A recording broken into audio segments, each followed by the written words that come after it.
second. I'm going to actually do a clap because that does help. Welcome to Purple Politics, brought to you by Purple Banter. We're going to really start changing up what Purple Politics is all about. You know, this started as Zoom calls, chatting with friends about different political things that have been going on. But really where Purple Politics is like sometimes my relationship or our relationship together, what we've been having. We're so different. We think so different about politics and different cultural things that are going on.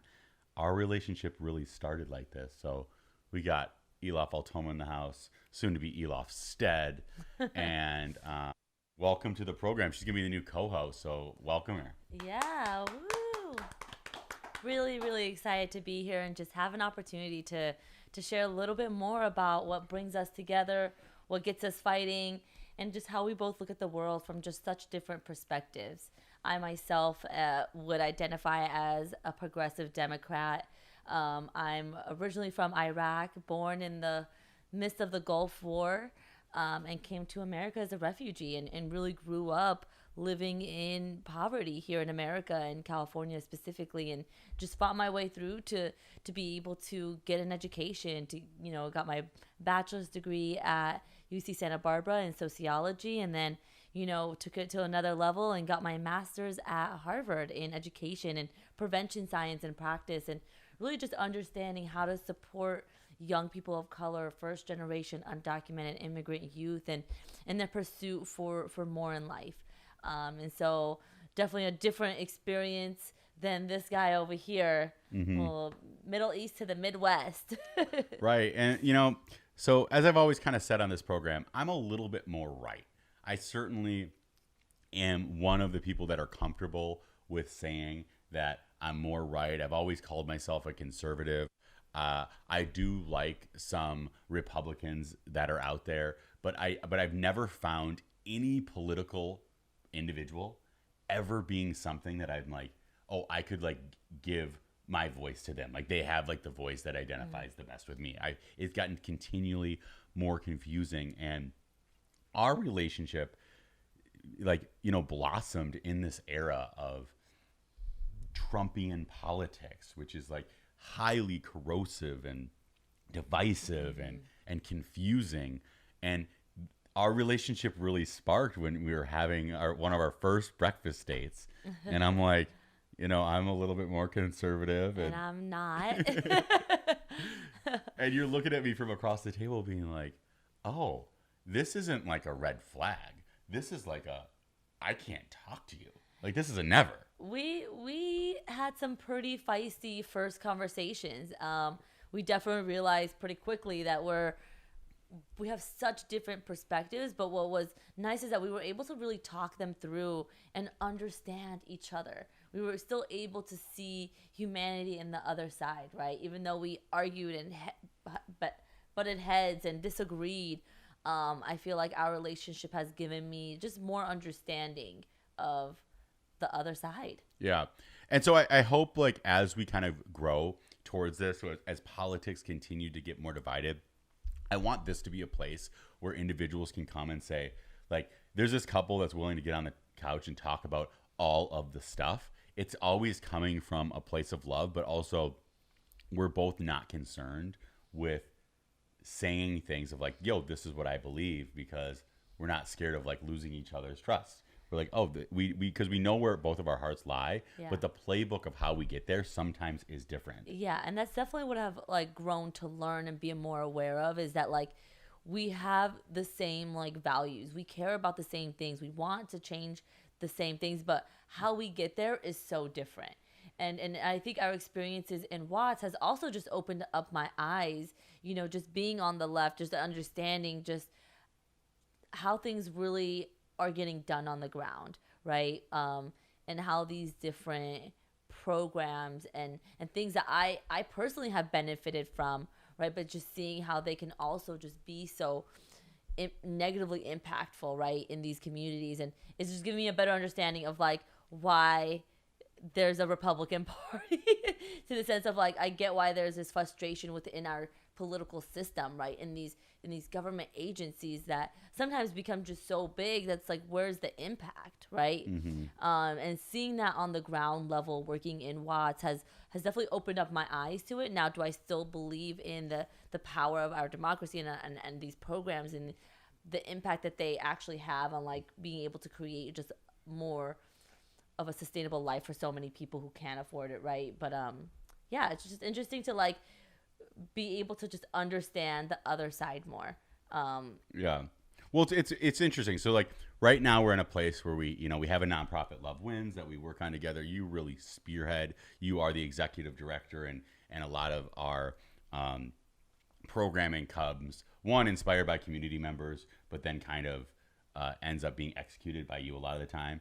And it's cool to see what we've been able to grow towards, and that's exactly why I hope to be able to show over time that like through conversation we can actually realize that there are huge lies that aren't real. Yeah. And one of the biggest lies that would be differences in our life is like me being this white guy, Midwestern Christian from Minnesota, soon to marry this, beautiful Iraqi, Muslim, like lefty, like all of the stuff that like we're supposed to like disagree on, right? Like culture has told us that like there's no way you get along, literally to the point where like it was okay to bomb your country, and all these Americans were like, "Yep, like that's where evil rests. Go get them."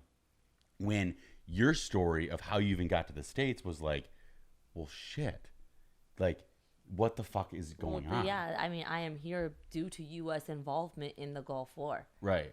And them and their positions with putting Saddam into power, giving him the weapons, and then him getting too powerful that they didn't like it, and then U.S. literally telling my dad and people like him to go fight against Saddam Hussein. And that's why I was able to gain citizenship here so quickly, was because of the U.S. involvement from even before 9/11, right? In Iraqi politics and how things are done there. And I've just, again, seen this government completely disrupt what's happening in Iraq. And it's never been able to recover since. And that's where, one, politically we do this, but also why I'm so like interested in continuing the conversations that we're doing like on a platform like this is the fact that media does a weird thing of also being a manipulative arm. And sometimes it's hard to figure out whether like the media stuff covered it, started it, and they whispered into governmental officials, or governmental officials are whispering in the media of saying like, this is the story we're telling. Get on our side or get out. Well, we're definitely working in partnership to send a certain message and to get people to believe in what's going on, right? Or their version of what's going on. Mm-hmm. And it was just, as just the start of our relationship, like with Trump being in office, there was no breathing room for a person like myself who was like, okay, I don't agree with everything the left is doing. I certainly am bothered by a lot of the things that Trump's doing. But like, I was like in this space where I'm like, I don't agree with both. But I feel a little bit more like my safe place would be like on the right. But my heart would be like, hey, like the left is actually speaking a lot of truth right now. And both entities were like, if you're not with us, you're against us. And you get really stuck in this like middle ground, which ends up being purple. Yeah. Yeah. I mean, I was one of those people. I definitely, like, when the whole Trump election happened, like, I was so just hurt, and I saw the impact of that immediately on the students I served and what that did to our country. And I was that person, right? Who I was just so upset and frustrated. I was like, I don't want to talk to, like, I couldn't see myself with a Republican. I couldn't see myself with someone who just didn't understand my frustration. And that's where you're like uniquely different, where you just come into the conversation with so much understanding and patience, and really walk through some of these tougher conversations. But I definitely, when we were first dating, I was like, I don't know if this is gonna happen. Yeah. There was some hesitation. And really, I guess one of the reasons that I always say that like I'm a little bit more right, but I'm still like caught in the middle, is one, the empathy on the left. A lot of the root causes of what we're struggling with, the left has pretty good like signaling on, right? But the blueprint of how to do it, I think, doesn't make a lot of sense. And it's we're also in this like kind of clusterfuck of a time where like the government has so much control. There's ways we kind of have to like let them help us get out of this. But when you get to places like Watts, when we're serving, you realize in California, in Los Angeles, where there's more millionaires probably per capita than like anywhere in the world. Maybe San Francisco has like a little bit on us with that. None of the resources are actually impacting the places that all of these individuals say. And it's because we went down there with minimal resources. We certainly have like a level of safety and comfort, but like we're still like a young couple like trying to make it happen that are supported by external entities that are helping us do it. And we're like, why is it that like people are going, wow, you're really helping? And we're like, when all the tax system that's supposed to be in theory supporting some of these programs, it doesn't exist. It never gets deployed. You would think in like one of the poorest housing projects, right, and the youngest, that it would be covered with resources and support. And then you get down to it and you see the red tape and the barriers and the bureaucratic BS that stands in the way of people actually getting the help they need. And, you know, it's been really amazing working with an organization like the Change Reaction, it's a privately funded organization that's like, hey, we want to remove those red tapes. If someone needs help, if they need an opportunity, if they need certification, if they need help with their rent, we're going to make it easy for people to get that support. And so I've been able to like help individuals, you know, who are waiting for these government assisted programs to support them. And we've been able to just help them with privately funded grants to say, you know what, let's not wait for that. That's going to take too long. You need this help right now.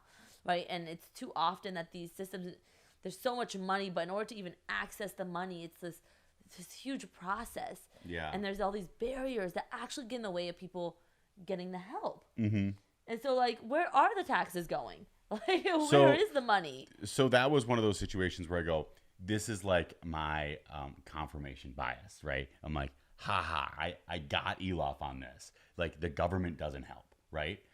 But then one of the things that it's always been something that I've heard of and tried to understand, but never been like really personally impacted by it, was like the policing, right? And this is something that I go, whoa, the right has it wrong. I got him. Like there is totally an over policing issue inside of projects that is devastating. And primarily, not exclusively, because I always get hit with, the cops hate it when I do the big brush. They say, you are brushing too broadly.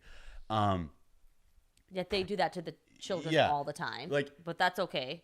Young African-American boys have so much pressure put on them by the cops and are never looked at as individuals with like rights. They look like they're treated as if they need to earn their rights.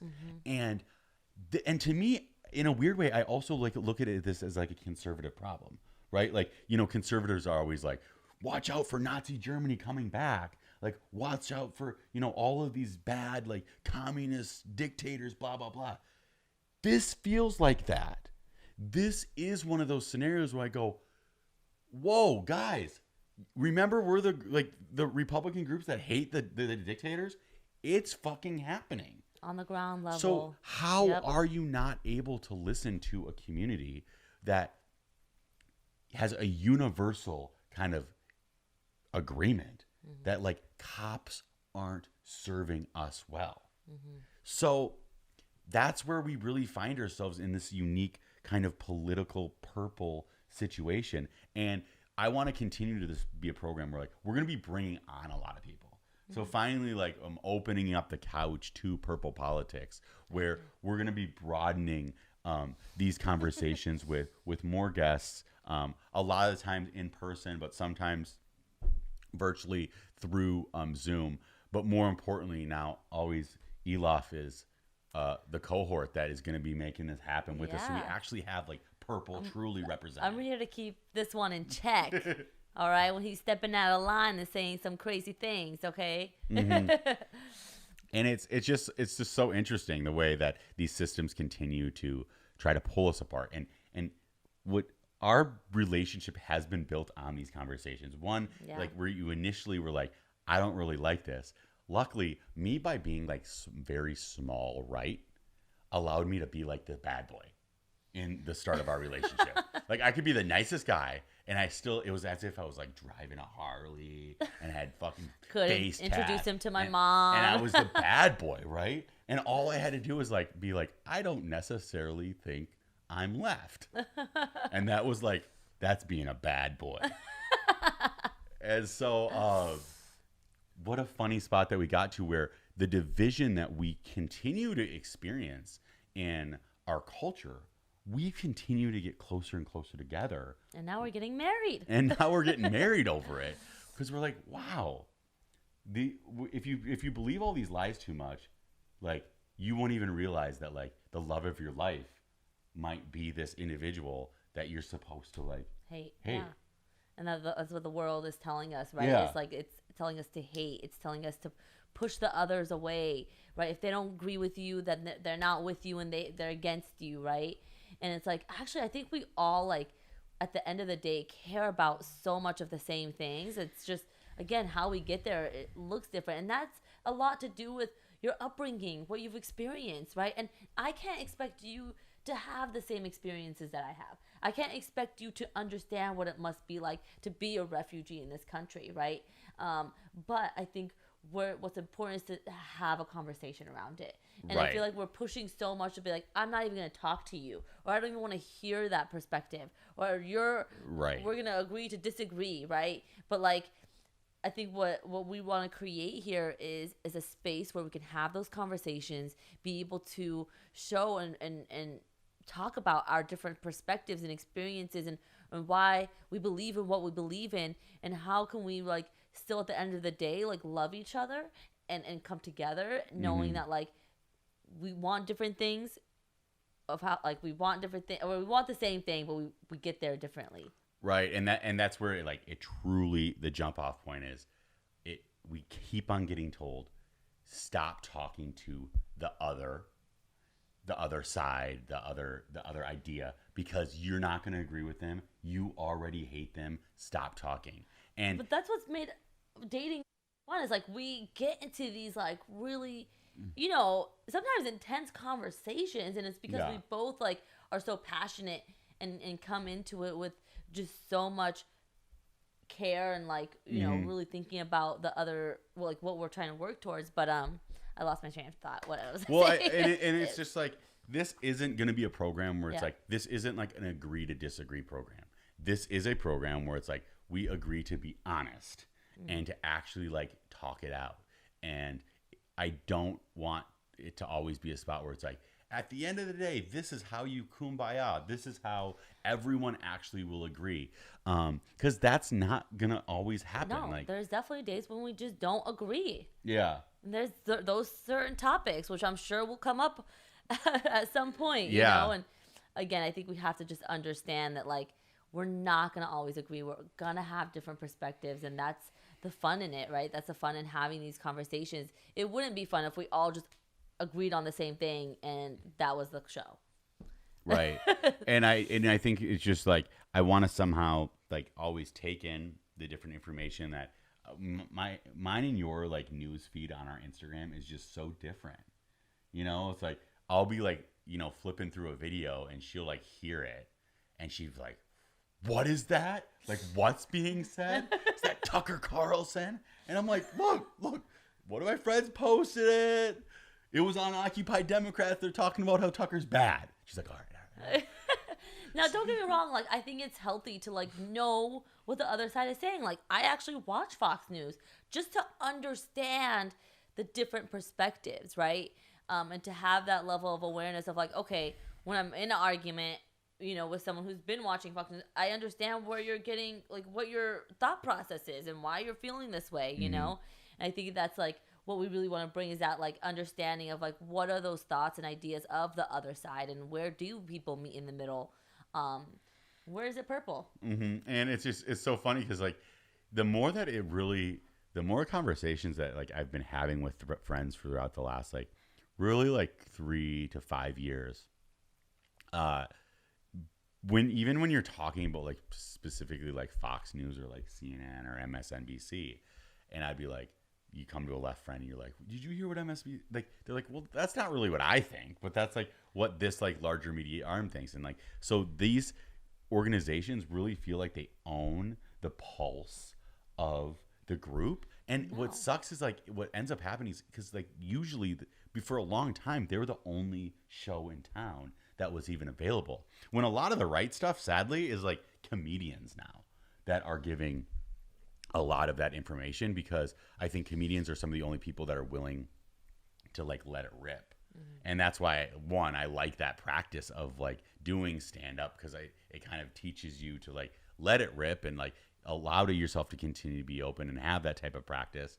But it also is just the only community that's been able to kind of like breathe through now like the COVID stuff, right? So like now we get to the COVID stuff, me and you continue to get more and more on the same page with that because it gets crazier.